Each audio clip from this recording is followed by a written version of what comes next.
ಸಂಬಂಧಪಟ್ಟಂತೆ ಸಾಕಷ್ಟು ಅನುಮಾನಗಳು ದಿನೇ ದಿನೇ ದಟ್ಟವಾಗ್ತಾ ಇದೆ. ಇದು ಆತ್ಮಹತ್ಯೆಯ ಕೊಲೆಯ ಅನ್ನುವಂತಹ ಪ್ರಶ್ನೆ ಪೊಲೀಸ್ ಇಲಾಖೆಗೆ ಸವಾಲಾಗ್ತಾ ಇದೆ ಈ ಪ್ರಕರಣದ ತನಿಖೆ.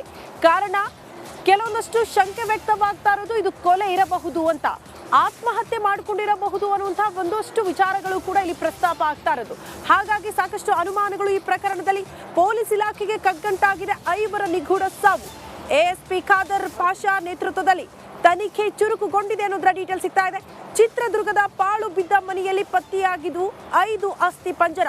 ಪಾಳು ಬಿದ್ದ ಮನೆಯಲ್ಲಿ ಔಷಧಿ ಚೀಟಿ, ಆಸ್ಪತ್ರೆ ದಾಖಲೆಗಳ ರಾಶಿ ಕೂಡ ಪತ್ತೆಯಾಗಿದೆ ಅಂತೆ. ಪಾಳು ಮನೆಯ ಸುತ್ತಲೂ ಬೆಳೆದಿದ್ದ ಗಿಡ ಗಂಟೆಗಳನ್ನ ಕೂಡ ಈಗ ತೆರವು ಮಾಡಲಾಗ್ತಾ ಇದೆ. ಹಲವು ಅನುಮಾನಗಳು ಈ ಪ್ರಕರಣದಲ್ಲಿ. ಯಾಕೆ ಅಂದ್ರೆ ಔಷಧಿ ಚೀಟಿ, ಆಸ್ಪತ್ರೆ ದಾಖಲೆಗಳ ರಾಶಿ ಪತ್ತೆಯಾಗಿರೋದು. ಹಗಲು ರಾತ್ರಿ ಎನ್ನದೇ ಶೋಧ ನಡೆಸಿದ್ದಾರೆ ಪೊಲೀಸರು. ಆಧ್ಯಾತ್ಮದ ಬಗ್ಗೆ ಒಲವು ಹೊಂದಿದ್ರು ಮೃತ ಜಗನ್ನಾಥ್ ಕುಟುಂಬದವರು ಅನ್ನೋದರ ಡೀಟೇಲ್ ಸಿಗ್ತಾ ಇದೆ. 5 ನಿಗೂಢ ಸಾವು. ಕೊಲೆಯೋ ಆತ್ಮಹತ್ಯೆಯೋ? 5ರಲ್ಲಿ ಒಬ್ರು ಕೊಲೆ ಮಾಡಿ ಕೊನೆಗೆ ಸೂಸೈಡ್ ಮಾಡ್ಕೊಂಡ್ರ? ಈ ಅನುಮಾನ ಕೂಡ ದಟ್ಟವಾಗ್ತಾ ಇದೆ ಪ್ರಕರಣದಲ್ಲಿ. ಎಲ್ಲ ಆಯಾಮದಲ್ಲೂ ಕೂಡ ಪೊಲೀಸರು ತನಿಖೆ ಚುರುಕುಗೊಳಿಸಿದ್ದಾರೆ ಅನ್ನೋದರ ಡೀಟೇಲ್ ಸಿಗ್ತಾ ಇದೆ.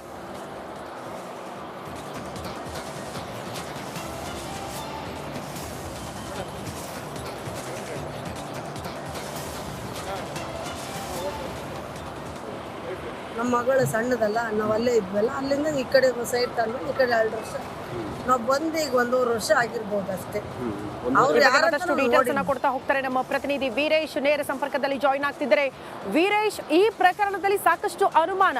ಒಂದಷ್ಟು ಸಾಕ್ಷಿಗಳು ಹೇಳ್ತಾ ಇರೋದು ಆತ್ಮಹತ್ಯೆ ಇರಬಹುದು ಅಂತ, ಇನ್ನೊಂದಷ್ಟು ಸಾಕ್ಷಿಗಳು ಕೊಲೆಗೆ ಪ್ರೇರೇಪಣೆ ತೋರಿಸ್ತಾ ಇದೆ ಪೊಲೀಸ್ ತನಿಖೆಯ ಸಂದರ್ಭದಲ್ಲಿ ಅನ್ನುವಂತಹ ವಿಚಾರ. ಯಾವ್ಯಾವ ಆಯಾಮದಲ್ಲಿ ತನಿಖೆ ಸಾಗ್ತಾ ಇದೆ, ತನಿಖೆಯ ಸಂದರ್ಭದಲ್ಲಿ ಸಿಕ್ಕಿರುವಂತಹ ಮಾಹಿತಿಗೆ ಇನ್ಸೈಡ್ ಡೀಟೇಲ್ಸ್ ಅನ್ನ ಕೊಡ್ತಾ ಹೋಗೋದಾದ್ರೆ ವೀರೇಶ್. ಖಂಡಿತ ಶ್ರುತಿ, ಏನಂದ್ರೆ ಕಳೆದ 5 ದಿನಗಳ ಹಿಂದೆ ಪಾಳು ಬಿದ್ದ ಮನೆಯಲ್ಲಿ 5 ಅಸ್ಥಿಪಂಜರಗಳು ಸಿಗ್ತವೆ.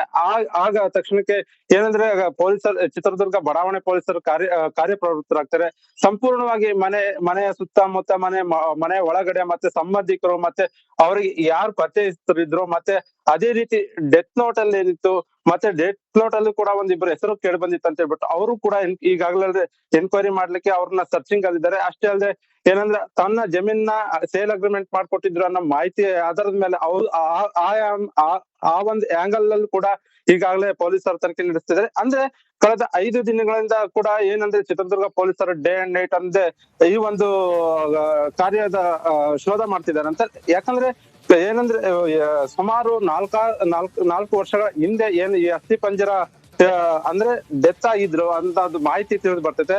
ಆ ಹಿನ್ನೆಲೆಯಲ್ಲಿ ಸಂಪೂರ್ಣವಾಗಿ, ಯಾಕಂದ್ರೆ ಸಂಪೂರ್ಣವಾಗಿ 5 ಅಸ್ಥಿ ಪಂಜರಗಳು ಒಂದಿಷ್ಟು ಇಲ್ಲದೆ ಕೊಳೆತ ರೂಪದಲ್ಲಿ ಕಂಡಿರೋದ್ರಿಂದ ಈ ಒಂದು ತನಿಖೆ ಕೂಡ ಸವಾಲಾಗಿದೆ ಅಂತ ಹೇಳ್ಬೋದು. ಯಾಕಂದ್ರೆ ಯಾವ ದೇಹದಲ್ಲೂ ಕೂಡ ಒಂದಿಷ್ಟು ಕೂಡ ದೇಹದಲ್ಲಿರುವಂತಹ ಯಾವುದೇ ಮೂಳೆ ಒಂದು ಬಿಟ್ರೆ ಮೂಳೆ ಹೊರತುಪಡಿಸಿ ಯಾವ ಒಂದು ವಸ್ತು ಕೂಡ ತೆಗ್ದೇ ಇರೋ ಕಾರಣಕ್ಕೆ ಈಗ FSL ವರದಿ ಕೂಡ ಹೋಗಿದೆ. 5 ದಿನಗಳ ಹಿಂದೆನೆ FSL ವರದಿಗೆ ಹೋಗಿದೆ. ದಾವಣಗೆರೆ ಮತ್ತೆ ಬೆಂಗಳೂರವರು ಕೂಡ ಬಂದು ಏನಂದ್ರೆ FSL ವರದಿ ಬೇಕಾದಂತ ಅಂಶಗಳನ್ನ ತಂದ್ಕೊಳ್ಳಾಗುತ್ತೆ. ಈ ಹಿನ್ನೆಲೆಯಲ್ಲಿ ಬಡಾವಣೆ ಸರ್ಕಲ್ ಇನ್ಸ್ಪೆಕ್ಟರ್ ಆದಂತಹ ನಯೀಂ ಮತ್ತೆ ಅಡಿಷನಲ್ SP ಆದಂತಹ ಖಾದರ್ ಭಾಷಾ ನೇತೃತ್ವದಲ್ಲಿ ಅಂದ್ರೆ ಇಲ್ಲಿ ಯಾವ್ದೋ ಒಂದು ರೂಪದಲ್ಲಿ ಯಾವ್ದಾದ್ರು ಒಂದು ದಾಖಲೆ ಸಿಗುತ್ತಾ, ಅಥವಾ ಏನಾದ್ರೂ ನಮಗೆ ತನಿಖೆಗೆ ಏನಾದ್ರು ನಮಗೆ ಸುಳಿವು ಸಿಗುತ್ತಾ ಅಂತ ಪ್ರತಿನಿತ್ಯ ಕೂಡ ಬೆಳಗ್ಗೆಯಿಂದ ಸಾಯಂಕಾಲ ರಾತ್ರಿ ಎಲ್ಲ ಇಂಚಿಂಚು ಕೂಡ ಒಂದು ಮನೆಯಲ್ಲಿ ಶೋಧ ಮಾಡ್ತಿದ್ದಾರೆ. ಆದ್ರೆ ಇದುವರೆಗೂ ಕೂಡ ಯಾವುದೇ ದಾಖಲೆಗಳು, ಅಂದ್ರೆ ಮನೆ ತುಂಬಾ ಏನಂದ್ರೆ ಅಲ್ಲಿ ಅವರು 5 ಅಸ್ಥಿ ಪಂಜರಗಳು ಸಿಕ್ಕಿದ್ವಲ್ಲ, ಅವ್ರು ಏನಾದ್ರು ಕಾಯಿಲೆಗೆ ಬಿದ್ದಿದ್ರ, ದೀರ್ಘಾವಧಿ ಕಾಯಿಲೆ ಅಂದ್ರೆ ಪ್ರತಿಯೊಂದು ರೂಮ್ ಅಲ್ಲಿ, ಪ್ರತಿಯೊಂದು ಹಾಲ್ ನಲ್ಲಿ ಕೂಡ ಮೆಡಿಸಿನ್ ಮತ್ತೆ ಮೆಡಿಸಿನ್ ಸಂಬಂಧಪಟ್ಟಂಗೆ ಡಿಸ್ಕ್ರಿಪ್ಷನ್, ಮತ್ತೆ ಆಸ್ಪತ್ರೆಗಳ ಸ್ಕ್ಯಾನಿಂಗ್ ರಿಪೋರ್ಟ್ ಗಳಾಗಿರ್ಬೋದು, ಈ ತರದ್ದು. ಅಂದ್ರೆ ಎಲ್ಲ ಒಂದ್ ಕಡೆ ಜಗನ್ನಾಥ್ ರೆಡ್ಡಿ ಮತ್ತೆ ಕೃಷ್ಣ ರೆಡ್ಡಿ ಅವರು ಇವನ್ನೆಲ್ಲವನ್ನು ನೋಡ್ತಾ ಹೋದ್ರೆ ಸುಮಾರು 5 ಜನದಲ್ಲಿ ಎಷ್ಟು ಜನಕ್ಕೆ ಹುಷಾರಿಲ್ಲ ಅನ್ನೋದು ಗೊತ್ತಾಗ್ತದೆ. ಯಾಕಂದ್ರೆ ಮೊದಲಿಗೆ ಹೇಳ್ತಿದ್ದಾರೆ ಅವ್ರ ಸಂಬಂಧಿಕರು, ಮೊದಲನೇ ಮಗಳು ತ್ರಿವೇಣಿ ಇದ್ರು, ಅವರಿಗೆ ಸ್ಪೈನಲ್ ಕಾರ್ಡ್ ಸಮಸ್ಯೆ ಇತ್ತು ಅಂತ,